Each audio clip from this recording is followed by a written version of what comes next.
Shimin Says on the G1 podcast.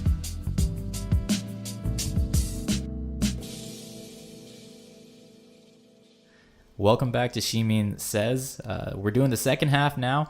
We're talking about quitting your job and where people are going. Mm-hmm. So if you've been in Korea a while, you'll know that being a public service professional or a government worker is just extremely popular. So is teaching, especially amongst women. And they're not the most prestigious jobs just in terms of power and things and pay and things like that, but they do offer a certain number of benefits.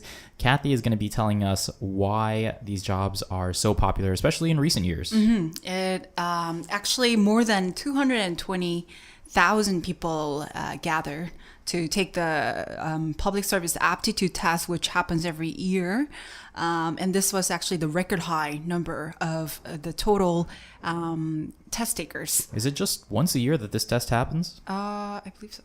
Yeah, No? usually, I don't know, but I know the teacher's exam, another yeah. public service exam Yeah. is only once a year. So it's really, and also Sunung is also just once a year, but Yeah. that kind of makes sense because it's for high school students. Mm-hmm. That's a lot of pressure, right? Yeah, it is a lot of pressure. And because so many people apply to take the test, obviously the competition rate was the highest the test organizer ever has seen, which is the government, basically. 54 to 1. Out of 54 people, only one would actually get the job. So you have, if you're just going by the numbers, that's a less than 2% chance. That is super competitive. And so, this is obviously reflecting a social phenomenon here that we have in Korea. It's a very popular saying for people to say they have given up on 5 things. That is, let me find it here. So, 연애, relationship, and 결혼, marriage, 출산, having a baby, and 인간관계, just relationships in general with other people, and 내 집, so my house, owning a house. So 5 things that used to be like the goal for Korean people to kind of, work towards. It seems like a kind of the goal for almost any culture in some way, shape, or form. But it was so much more. It's pretty ingrained here. Yeah, here, right? To like be seen everyone's as an adult, wanting to be a homeowner, whereas like in the States they can put the loan, use the loan and put some just basic deposit down or the. I've kind of given up on owning a house here. Just in general, I used to always want one, and now I'm feeling like. You know what? Maybe why own a house if you actually eventually want to travel or see the world? Sure. Those goals aren't in line. Which one would I rather have? Right. Well, I think it's different in Korea, though. People are just so, like you said, ingrained with that thought. And it's been just, not just this generation or even our parents' generation. It's been kind of that way for so many generations in a row. And also pressure from those parents. Yeah. Right. They want you to own a house. So we have that popular sort of a phenomenon in Korea right now where especially youngsters are giving up on those 5 things. And these youngsters are also choosing stability over money or their real dream by applying for these public service positions. So what you're saying is people are settling for public service positions. Mm-hmm, mm-hmm. Because it may not come with a lot of money, but it gives you the best stability and very good benefits. And so that's interesting because the competition rate is extremely high for these jobs that they don't seem to necessarily want. Yeah.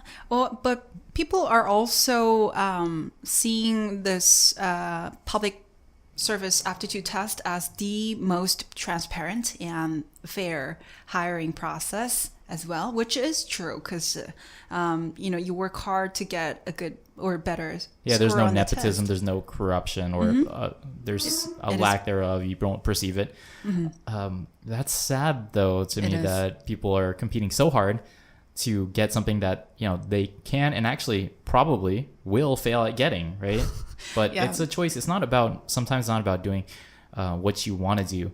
It's about living the lifestyle you want to live, and I'm assuming that being a provider of public service, a government worker, gives you that. Yeah, they think that by working just straight 9 to 5 hours as a public service officer or public government servant. worker.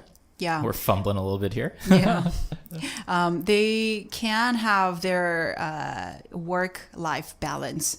And can live a lifestyle that they actually want, and it actually secures the quality of life by not being too tied to money or to this worries that they might lose a job next day, or the worries of losing a job the next day, and the pressures of finding so this public service thing is a relatively new trend.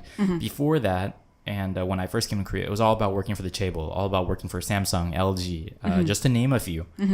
Right? Yeah, it's still much the same case, but because all these major corporations are doing really bad these days, and just the general economic slowdown around Korea has been causing these young job seekers to actually want to value stability over big dreams, ambitions. Okay, so all of a sudden, those that big company no longer has the same promise that it once had. And what was also notable about this public service aptitude test this year around was that a lot of SKY graduates. So SKY stands for Seoul National University, Yonsei University, and Korea University. These top elite group in Korea, they have all a lot of those SKY elites had also applied to take the test as well. And as I understand it, you don't even need a college degree to apply to take the test, right? You don't. So these are, on paper, extremely overqualified applicants. And yet they still want to, work for the government because of the benefits and the stability. Okay. So, all right, let's move forward a little bit here. What else have you got for us on this topic? So on a related note, there used to be this popular term, I think, amongst Korean people. Korean people have this mentality, used to, that they work for their company and they give their all to it. It's their divine calling. But it's no longer there. That type of a mindset or the type of I think attitude is no longer there because all these major corporations are laying off people. They're losing money. And all these anxieties around general economic slowdowns are the around slowdown us. is causing disenchantment left and right. So the actual there's a statistics here. 58% of the workers, and these are 2,000 working people aged between 15 and 29.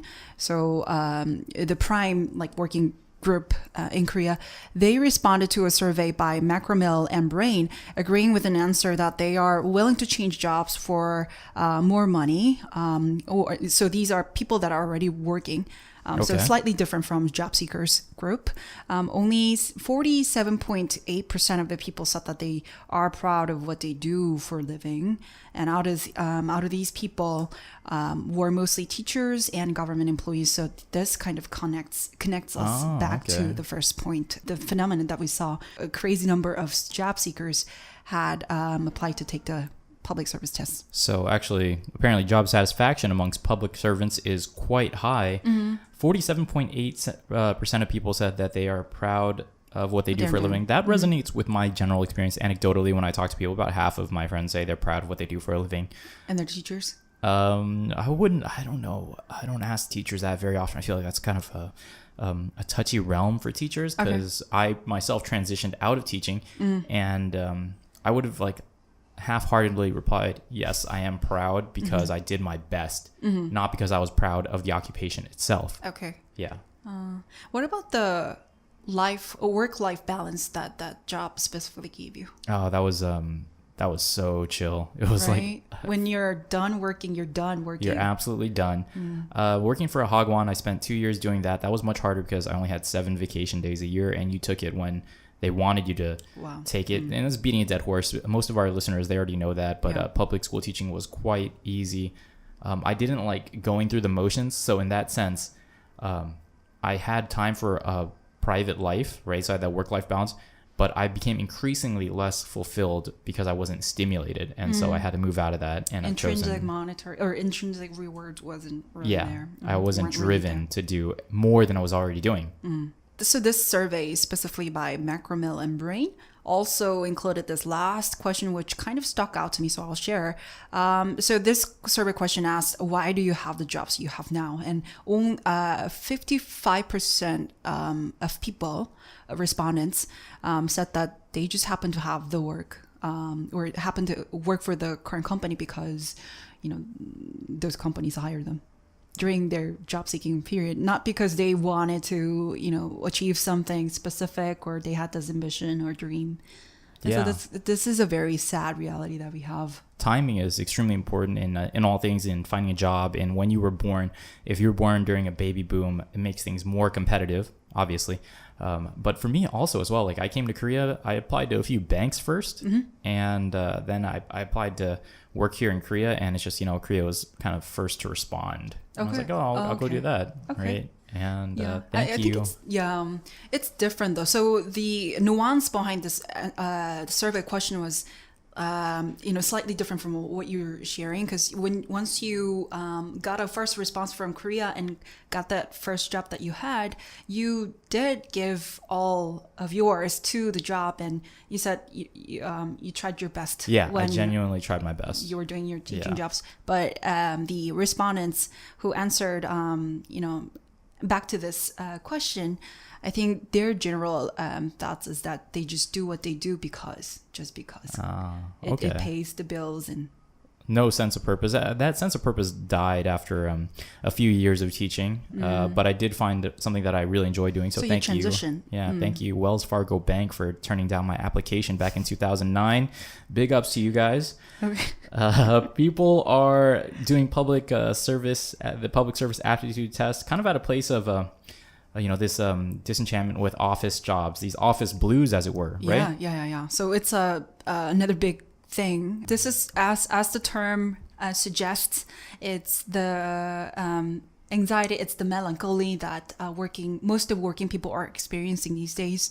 And we have some numbers to go along with all this stuff, though, right? So Albamon and Job Korea are the two biggest job portals in Korea, and they have conducted a survey between May 26th and June 10th, so very recent, where almost 1,500 people responded to a set of questions regarding this phenomenon of office blues.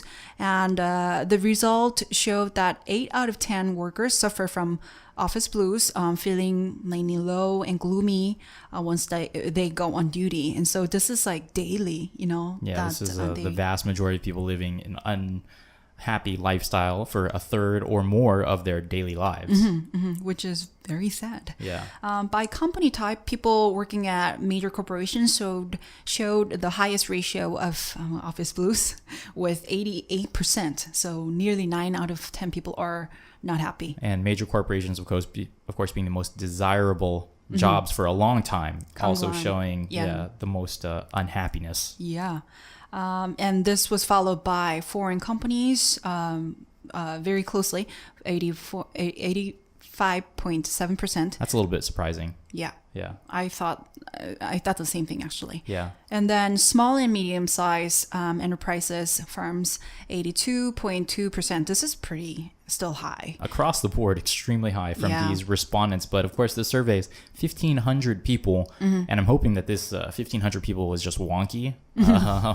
We cannot say this sample group was totally perfect. But it is a statistic, and we want to present it to you. But I think it's still proving the point that office blues is rife amongst working people and every workplaces. Why? Why? The reasons, this same survey organizer is seeing that the largest share of respondents cited that uncertain outlooks for their future is the biggest reason. So 43.2% of the respondents said that this is the reason. And I think that this also connects back to the reason why there's such a big clan of public service job seekers. They want certainty. Some people are willing to trade some ambitions for certainty, stability, things like that. I went the other way. But if I had to tell you right now, on a personal level, my future doesn't feel too certain. You know, when you're on a tenuous kind of visa, your contract with your visa sponsor says that they just need to give you 2 weeks notice. You're not a freelancer though. You're freelancing, but you have the daily. Yeah, I have a daily thing, right? But it is, I would not say that you could safely gamble on it being there all the time, right? Do you feel the anxiety though, like these people?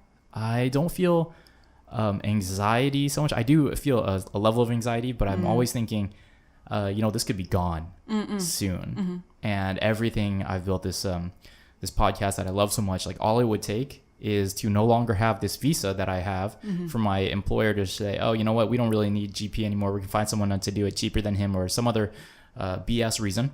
And I'm gone. And therefore the podcast would, I don't want it to see it gone. If the guests want to continue it, I'd be happier with that. Because what am I doing? Am I going to take it with me if I'm not in Korea anymore? That's absurd, right? Okay, well noted. Yeah.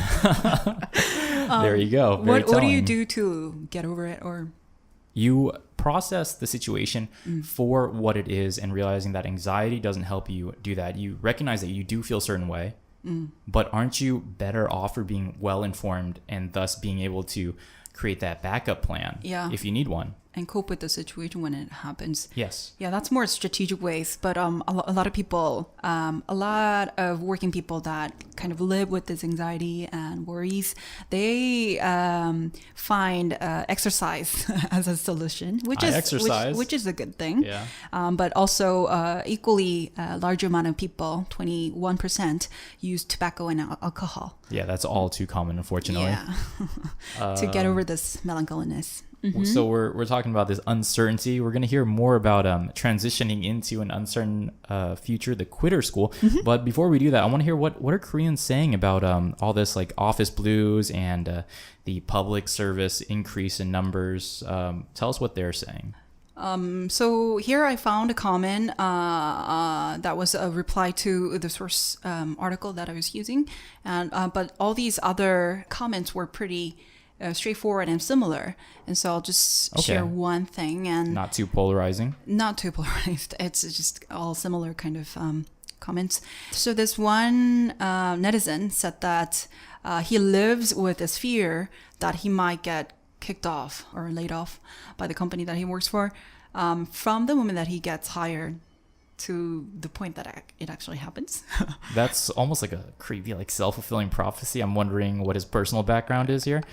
Yeah, but this type of sentiment was shared by a lot of other netizens, though, that they constantly live with this anxiety all the time. Yeah. Oh, okay. That's really unfortunate. So that is why they're always having to deal with this uncertain future. That's what people are feeling right now. Let's move on to that uncertain future. The Quitters School, making some headlines. Yeah. Tell us about that. Right. So the Quitters School is an online course platform founded last month by former Samsung Electronics employee Jang Soo-han, who is 31 years old, so quite young, to help working people who are pondering whether to quit their job or not, by giving them the goal to find their own interests after they retire or they quit and start living their own lives, really. So discovering their passions. Exactly, yeah. Because a lot of people just don't even know what that is. Yeah, absolutely. I would say it took me a huge amount of time to discover what I'm passionate about. And even then, you're always kind of second guessing yourself and the quality of your work.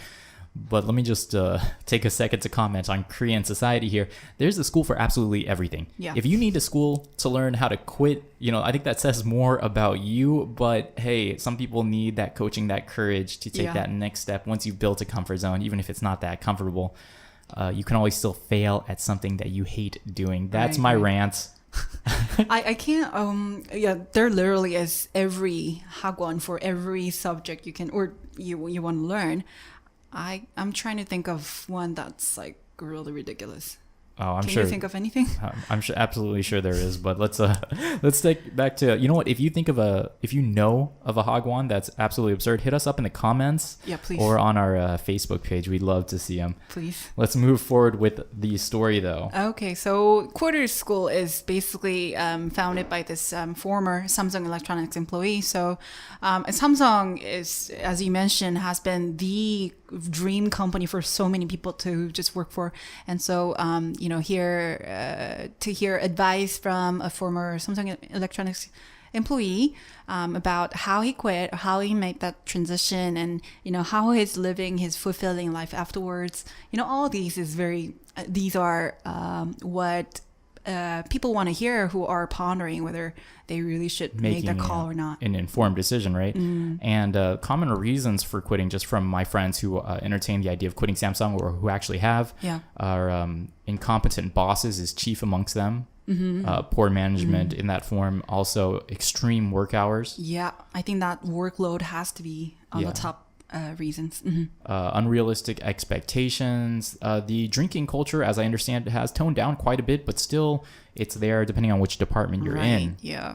And which boss you have, like you mentioned. Yes. Okay, let's hear more about this Mr. Zhang who set up this school, right? Yeah. He was inspired by someone, no? Oh, he was inspired by the citizen schools in Denmark. Citizens attending the school study subject of their interest, or study to find what their interest is. And citizens attending this school study subject of their interest or study to find what their interest is. So he was inspired by citizen school and wanted to basically employ the same basic idea to his quarter school. And so recruiting intakes happen 1 or 2 times a month, each time recruiting about 10 students, and it's always filled out quickly. And so we can see how popular it's getting amongst, just general working people even. And so classes are taught by senior quitters who have left their workplaces before them, so they're experienced and seasoned in quitting, and found their second careers or second lives of their own after quitting or leaving the companies that they were working for. Not to belittle the seriousness of pursuing what you love to do, but senior quitter, I'm imagining, does that mean they have more experience in quitting, or did they just quit once really big? It's like, I've quit 5 of my passions. Actually, they are more seasoned and experienced in quitting. Wow. That's why they're invited as a guest lecturer. Okay. Yeah. That's one way to go about finding your passion. I feel like finding your passion should be kind of instilled as coursework throughout primary education, one way or another, be integrated into that. People should be taught to do what makes them happy. Exactly. Unfortunately, that's not too much of a thing in any culture nowadays. How do Koreans feel about the quitter school? What is the public opinion there? So on this article that basically covered this quarter school story, there's a reply that stuck out to me. It's kind of straightforward. Again, it's kind of expected comment out of a netizen. He says he bets 90%, at least 90% of his colleagues or other working people, he can say for them, on behalf of them, are thinking about quitting. We have a popular saying too that, Korean people are always carrying this resignation letter that they always carry around. This comment is also kind of backing that up and saying 90% of the people are, considering to quit around him, and it's kind of a long comment. So he says, but these people are all like pondering to start their own businesses afterwards, but like it's kind of guaranteed that they're going to all fail. That's grim. They're going to fail at quitting. They are. So that's why, such thing as quarter school is so good. Because they equip these people to go out on their own, well prepared. Well, okay. Yeah. Would you go to a quitter school? I'm so thankful that I'm not working for a corporate employer right now. Yeah. But if I were in that, someone that should go to the quitter school, I think I know so many people. Okay. Yeah, and if I were to be in that situation, I would have definitely considered. It sounds like a very good education system they have there. Okay. A novel idea, and I guess if you're helping people follow your dreams, who am I to knock on that, right? Thank you very much for joining us as always. This has been Shimin Says. I'm GP. I'm Cathy. And if you like this, make sure to like us on Facebook, subscribe on iTunes. Links are all in the description below. We'll be back in 2 weeks. We plan to do this bi-monthly, so every other week. Yeah, we'll catch you next time.